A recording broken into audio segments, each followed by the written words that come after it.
So for Indiana Jones fans, the last couple of years has been a really good time. We've had so many different variations of this character, and we've even had one range that gave us 25 different figures. But now Mezco are wading into this Indiana Jones space, and this might just be the best of the bunch. Let's take a look at him now. Hi all, Chris here. And yeah, today we're taking a look at the Mezco Indiana Jones, the Raiders of the Lost Ark Indiana Jones. And this is a deluxe 112 collective Indiana Jones figure from Mezco. I'm super excited about this. I reviewed the tote figure last week, really blown away by him. And I think I was less excited about the Indy figure purely because I'd reviewed the SH Figure Arts and I've got a dozen different Indies from that Hasbro Adventure Series collection. But I think secretly I just didn't want to be disappointed. Enough of that. Let's have a look at this box and then we'll get the guy out. So I love the cover art on the front of this box. It's an image that's taken straight from the Raiders of the Lost Ark movie, and it looks really effective on here. I love the orange tones to it. I really like that. That sort of Mezco embossed holographic badge that's on there as well. That looks really nice. But yeah, loving the colour scheme, the oranges on here, and that image feeds down into the bottom of the box there. Not a massive fan of that image on the top. I think that looks a lot cheaper in comparison to the movie poster-esque version on the side. We've also got another image from the movie poster there. I can't really get that in shot, but you can see it slightly. And then another version of that slightly cheaper looking graphic on the side there. It's a bit disappointing when you've got such lovely cover art on the front.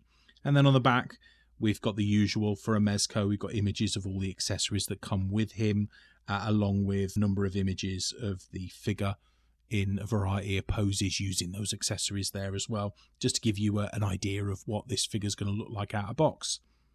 And that's it really. It's a nice looking box. I really like it. So let's get him out. I think much like we did with the tote figure, what we're going to do, instead of reviewing the figure itself and then the accessories separately, is we're going to take the figure, we're going to have a first look at him, and then we're going to start feeding accessories into this figure one by one, and we'll take a look at those accessories as I bring them in. And we'll just sort of do a little bit of review of everything together before getting him into some poses. Yeah, if we start with a look at the figure himself, I'm blown away by the soft goods on this, and it really is a figure that lives or dies by the soft goods on him. That jacket, for some reason in a lot of the promo images, I thought that jacket looked really bulky on him, but it doesn't look bulky on him. It really does look like it's form fitted to him. The leather effect on the jacket, along with the weathering around some of the edges, it looks brilliant. I think the shirt looks great. You can see that little pocket on the inside of the shirt as well, and the belt buckle looks fantastic. The little gun holster there looks really nice as well. Although I can't really see anywhere for it to close and lock, but I'm sure we'll work something out.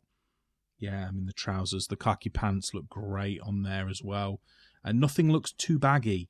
It's nice. For some reason, I really thought it looked a lot baggier. Those boots look great as well. Let's lift up those pant legs there and we can have a look. Yeah, those boots look really nice. A lot of detail in them as well. And just nice stitching on those boots. Nice effect to the laces as well. Looks really good. So yeah, pleased with how it looks so far. I think those trousers look really good on him. Look at the back of this jacket. Those little individual rings that are on the bottom of that leather jacket there. That's such a nice attention to detail that I think really sets the jacket apart, and it makes a big difference when you're looking at it as a whole. You know, it does make it feel more authentic as a jacket. But again, you can see some of the weathering on the seams there as well. Looks really good. And back to the face. I think that looks really nice. I'm quite impressed with that. I don't know if I love the face sculpt as much as the SH Figure Arts version. I really do think that is the peak Indy face sculpt. But this isn't a bad face sculpt. I've seen people likening it to like Dennis Quaid or something. I think it looks fine. We'll just take a look at articulation here. And yeah, full 360-degree head movement in there. I think that's absolutely fine. Decent forwards and backwards movement on the head there as well. Not like the tote. This has got a separate head and neck piece, so there's a good range of movement in the up and down on the head there. Reasonably okay T-pose, considering that the jacket will probably prevent it. Decent double joint in the elbow, as we're used to in Mezco figures, and twist and pivot in the wrists as well, so nothing really to report there.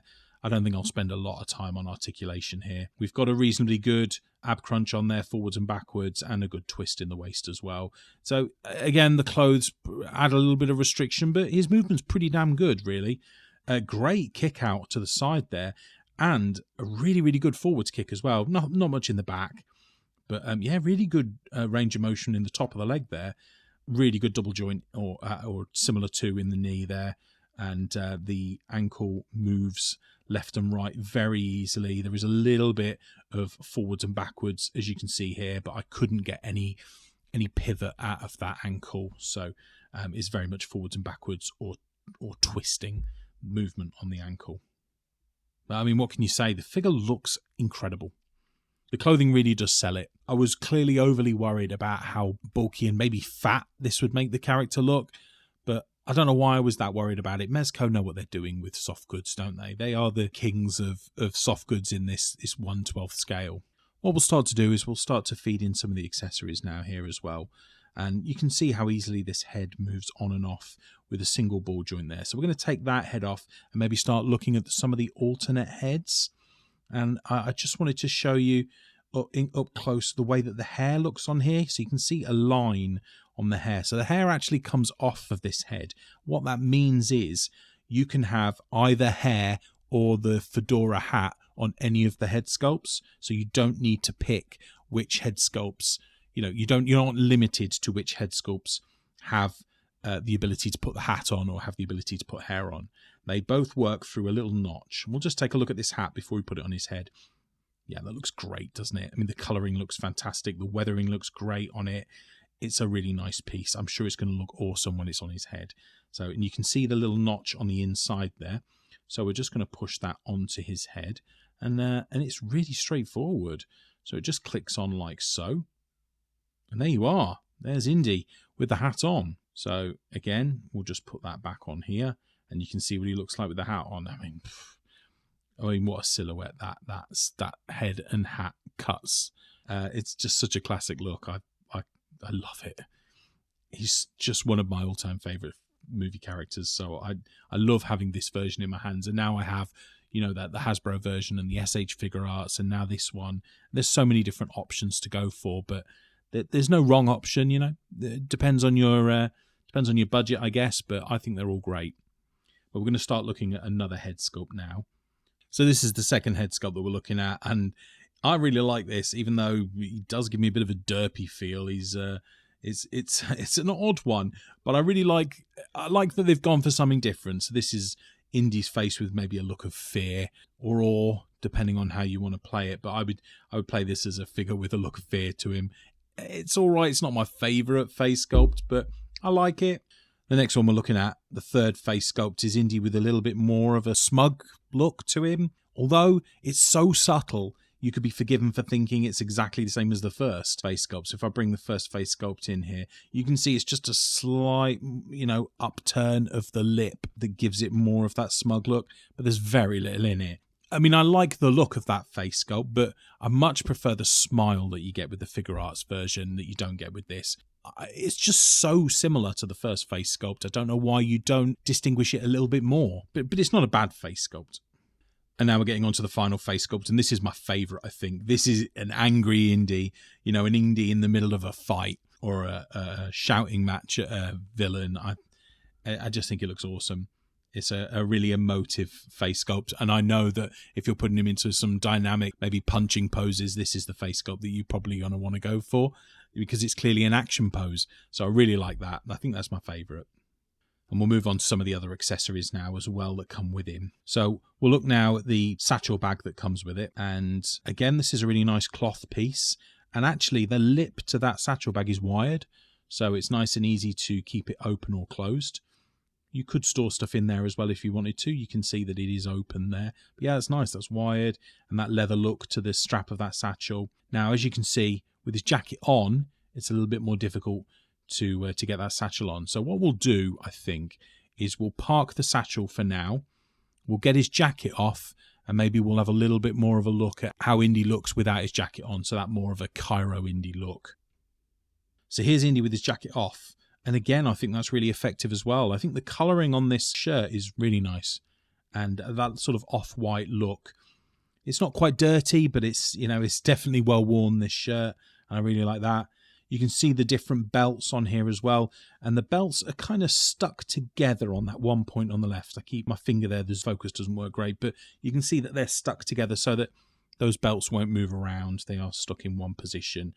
And also, if you're interested in this, the top of the shirt is stitched together, so you can't go for that shirt open look, that, you know, that more unkempt Indy after a fight look that he can get. It's a buttoned up look to him. And what we can do now is slip the satchel over now that that jacket is off. And I think that looks great. It sits nicely there. Sits over the belt hook for the whip, which we'll get to in a moment. And I think that sits nicely on his hip. I'm really pleased with that. And here is the coiled whip. So that's nice. There's a couple of different colours on there as well, which I think adds to it. You know, on the slightly cheaper versions of these, the whips are always going to be one colour, but I like that they've gone the extra way of that little paint touch on there. And what we'll do is we'll just pop that whip into that little hook there.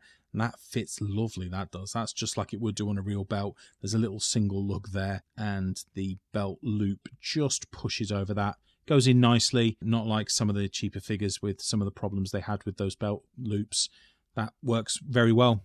Nice and easy, even for big fat fingers like myself. One of the things you'd have seen with this figure is the fists that come, the hands that come on this figure as standard are the clenched punching fists. So we'll go through some of the other hands that come with this figure. So we're starting first with the tight gripping hands, and these gripping hands would be more for the whips that come with him. So these gripping hands here are very nice. You get a pair of them so you can choose which hand you have the uncoiled whips on. And I think one of the nicest touches is you actually get two uncoiled whips. So they are slightly differently designed uncoiled whips. You know, they're through different phases of being whipped, I imagine, and they do curve in two slightly different directions. So you do get the feeling that one probably looks better held in his right hand and one probably looks better held in his left. So we'll just feed that in to his hand there so that we can take a look at the whip in his hand. And yeah, it slides in quite nicely, I would say. Yeah, that looks all right. I like that. We'll get some decent images of him in poses with that whip in hand. But yeah, I quite like the look of the whip. There's a nice level of detail on there as well. So I do like the way that the leather look is created on that whip. Next set of hands we're going to look at are a couple of trigger hands. So you get, again, a full set of trigger hands, and you can choose which hand is going to hold that gun. But again, there's not a lot to say about them. They look fine. I'm sure they're going to do the job. I like that there's two. But we'll take a look at the gun itself. And this revolver is excellent. A lot of lovely painted detail on here.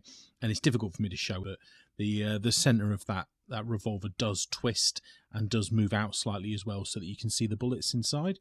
So I really like that. Very nice painted detail on here anyway, especially with the trigger itself and the handle of the gun as well. Nice brown leather look to the handle itself. I like it. So yeah, nice gun. Looks really good. And I think it's going to be really effective in hand. So we'll pop it in hand and we'll see what it looks like.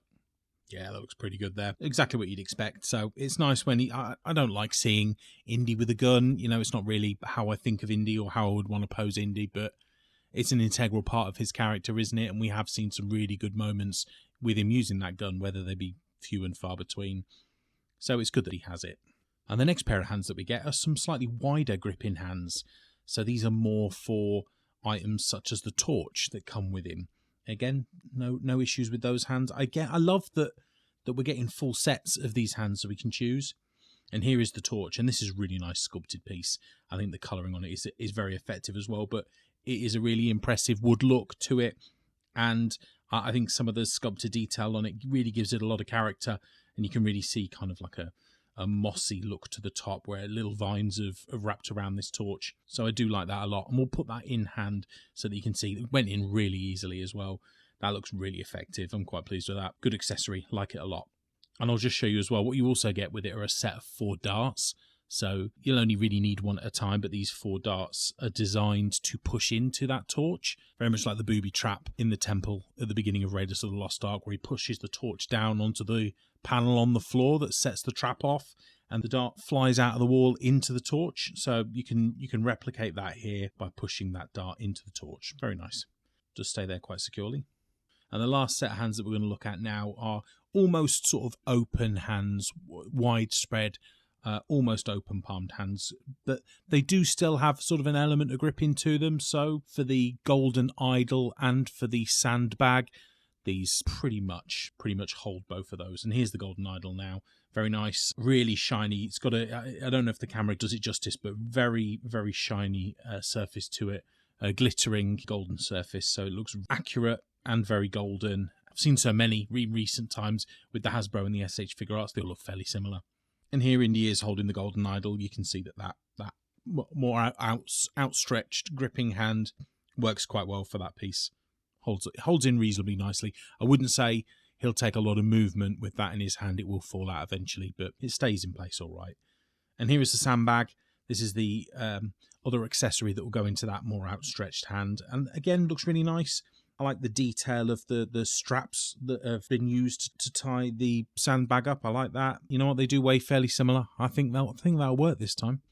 And here we are with one of the more unique accessories, I'd say, something that you won't have seen in a lot of the other Indy figures that have come out, and that's why I really like it. So we're looking at a back piece. It will fit over his shoulders and onto his back, and it simulates the webbing and the tarantulas that Indy collects while sort of brushing against the walls in the temple as he enters. So it looks really, that is a nice looking piece. Probably not something that I'm going to use to pose him with, but I think it's really clever and ingenious accessory, really. So it just hooks over his shoulders like that. It's nice and easy, and that's really effective. Yeah, I mean, that looks all right. I think on your shelf, that'll look pretty good. I'll tell you what we're also going to do, because I forgot to look at it earlier, is we're going to try the revolver in his gun holster as well. And it sort of slots in there all right. It doesn't leave a lot of space for the top to loop back over. Actually, the handle of the gun, I can't push it in there anymore. It doesn't really leave a lot of space. It feels as though the top of this holster is wired. Maybe there's a single wire running through the middle of it, but it kind of stays when you bend it over the gun. Still doesn't look brilliant though. And again, that little clip, there's nowhere to clip it. So I think I'll probably display this figure without the gun in the holster. But yeah, I don't love that. But yeah, there we have him. It just looks fantastic, doesn't he? Especially with the soft goods. I'm so used to Indy with all plastic clothing, and it's something different, isn't it, seeing him in real material clothing. Unless we forget, one of the most impressive accessories that this comes with is this sort of polystone temple altar that the fertility shrine, the fertility idol is sitting on top of. Look at the quality of the moss on there. It looks really, really good. It's got a felt feel to it, the moss. Definitely a nice tactile fabric feel to that moss. And it is really impressive. It cuts a great silhouette. And look at that with the idol on top as well. I'm so impressed with that. And it really has some weight to it. So yeah, I love that. I think that's a great accessory. And Indy will look so good on the shelf posed next to this, whether you have him on his knees, you know, like he's trying to steal the idol, or whether you just have him stood next to it. I think it'll photograph really well as well. And then lastly, like every Mezco figure, we get that stand. This is an identical stand that comes with the tote figure. And we've obviously got the lug at the bottom that his feet will fit onto, but you can also push that lug out, and you can use this as a flight stand as well. And Indy can obviously get into a few more dynamic poses with this flight stand, so have some fun with that if you do get it. What we're going to do now is put him into a couple of poses. I'm super excited to put him into a couple of poses because it means that I can get my amazing Indy Temple diorama out. And shout out to Spartan Dioramas who created this for me, friend of the channel, incredibly talented artist who created this diorama. So drop onto Spartan Dioramas on Instagram if you haven't already and give him a follow. He's amazing, really, really talented, and I love this diorama. So I think, as I said, I was a little bit hesitant at first to pick up this figure, and now that I've got him, I don't think I had any reason to be. And I can't really decide whether I prefer this Mezco figure or the SH Figure Arts Indy, because I think there's pros and cons to both. And if you turned around to me in the comments and you said SH Figure Arts is your favourite or Mezco is your favourite, I couldn't argue with anyone over it, because I think they're both excellent. The Mezco obviously has the soft goods going for it. That's obviously a huge selling point. And the fact that the Mezco also comes with the altar for the fertility idol and a number of additional accessories that the SH Figure Arts doesn't. But you're paying a premium for that. You're paying almost double than you are for the SH Figure Arts. Now, that figure, I think, has the better face sculpt. And although it does have plastic clothing, I do think that the way that is sculpted is still really effective, and you're paying almost half the price for it. if not half the price, actually, considering this is probably $170 or £170 at the moment. So yeah, it's difficult to choose between them. I'll be honest, I think from the purposes of photographing, I think I like the Mezco more, you know. I didn't think I would. Genuinely, I really thought nothing could beat the SH Figuarts Indy. And I still think, like I say, that there are pros to that figure. I don't know, I just love the clothing aspect of this. It really does feel premium. I love the scared face. I love the angry face. So there are some good sculpts in this as well that you don't get with the SH Figuarts. But I just love the smile in that one. But yeah, I mean, in this one, I think some of the accessories really add to the fun of playing with this guy. And that altar for the idol is just breathtaking. Unbelievable, really is. Looks like it's taken straight out of the movie. And I think he looks just as good without his jacket on as he does with it on. I think he's super effective just with his shirt. I will have to have a go at some point at like rolling his sleeves up and seeing how that looks. But even without that, I still think he looks great with it off. And it does give me that Cairo Indy feel. And I love the whips as well. I love the idea that we get two different uncoiled whips. You just don't think that you're ever going to need that, but I think it's a really nice touch. I think a lot of the accessories are a really nice touch, to be honest. I think you can have a lot of fun posing him with a number of those different accessories. I just can't get enough of this guy, to be honest. But drop down in the comments and let me know what you think to this Indy. Is he your favourite? Do you prefer the SH Figuarts? And I can't argue with you if you do. But yeah, drop down in the comments and let me know what you think of this guy. And please pop a like on the video if you've enjoyed it, and also consider subscribing to my channel for more action figure reviews and news. We love Indiana Jones on this channel, so if you're a fan of Indy, come and join us. And if you are an Indy fan, why don't you check out the Major Tote review next? Thanks so much for joining me today. I hope you all take care. Bye now.